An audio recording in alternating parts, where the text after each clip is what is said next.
Today we're going to learn the easiest way to make the perfect magic circle as well as how to crochet into the magic circle.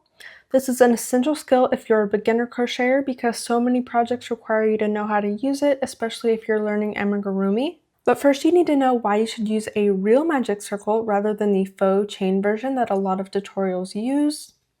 As you can see, this is the faux chain magic circle right here, and this is the real magic circle. And the chain version often leaves this large hole in the middle that you cannot close, and it just doesn't look very good. Whereas the real magic circle right here completely closes in the center and there's no hole. So this is why I recommend you learn the real magic circle rather than using the easier faux chain version. For this project, I'm using some worsted weight for acrylic yarn, a 5mm hook, and a pair of scissors. But you can go ahead and use whatever hook and yarn your project calls for, or whatever hook matches the yarn that you're using. Now there are lots of ways to make a magic circle, but today I'm going to be covering the way that I make my magic circles. And I'm going to get started by holding the yarn tail end of my yarn in my right hand and the working yarn section of my yarn in my left hand.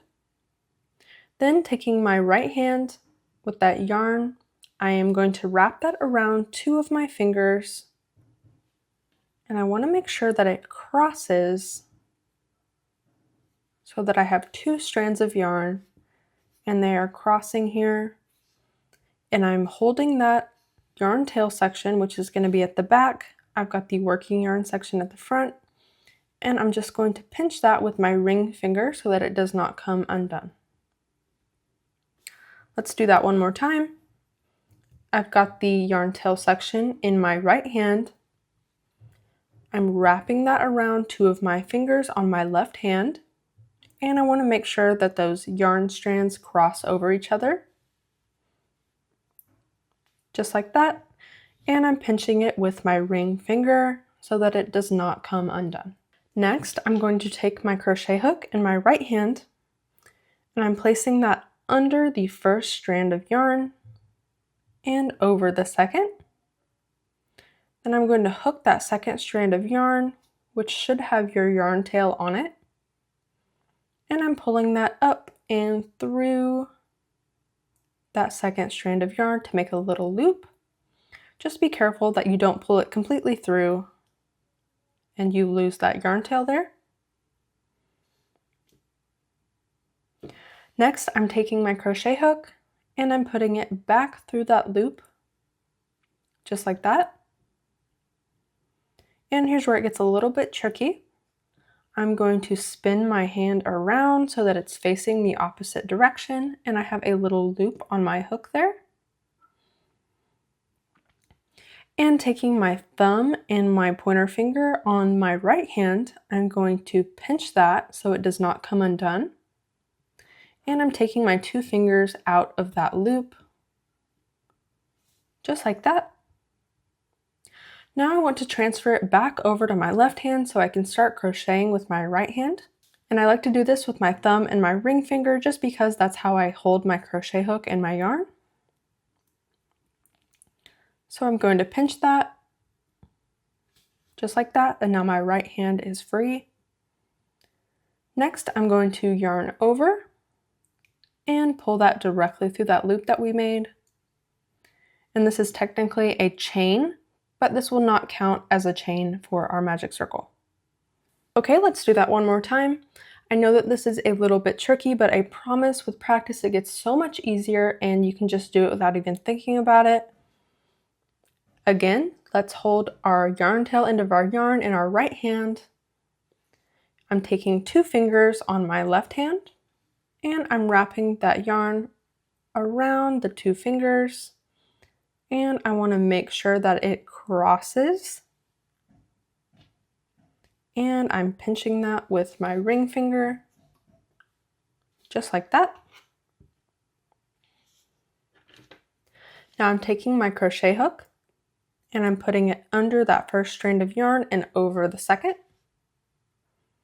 I'm going to hook that second strand of yarn and pull it under the first one, so we have a little loop.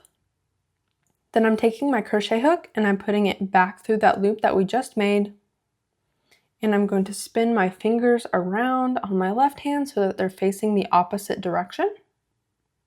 And I have this little loop on my hook.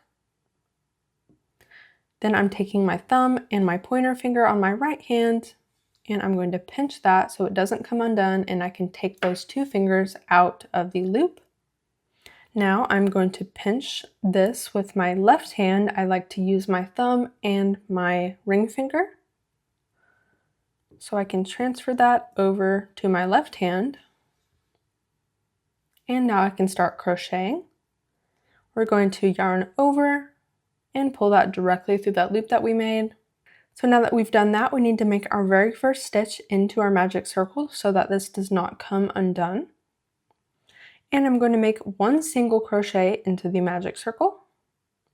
So let's insert our hook into that loop that we made. Yarn over and pull up a loop. Yarn over and pull through both of those loops on the hook. And now you can let go of your magic circle and it will not come undone. If you're having trouble, go ahead and practice this a few times and then come back here so we can start making the rest of our single crochets into our magic circle. Again, let's insert the hook into the magic circle, yarn over and pull up a loop, yarn over and pull through two so that we have two single crochets into the magic circle. Insert the hook, yarn over and pull up a loop, yarn over and pull through both of those loops on the hook. Let's do that 3 more times. 1, 2, and 3. Now the project that you're working on may require a different stitch or a different number of stitches into the magic circle. But regardless, once you finish all of your stitches into your magic circle, it is time to close it up. And that's where this yarn tail here comes in. We're just going to grab that and pull on it. Sometimes it's a little tricky. We're just going to pull on it so that it closes up that magic circle. Just like that.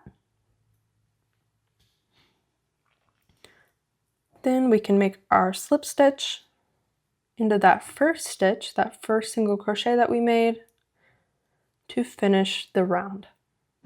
That completes your magic circle, and you can go ahead and continue adding rounds as your pattern calls for. And like I said, I know that the magic circle is really tricky for some people to learn, but just keep practicing it. Once you learn it, it just becomes muscle memory. And it is so worth it to have that nice clean closure on your project rather than that big hole. I really hope that you enjoyed today's tutorial. Subscribe if you are not already, and I will see you guys in the next one.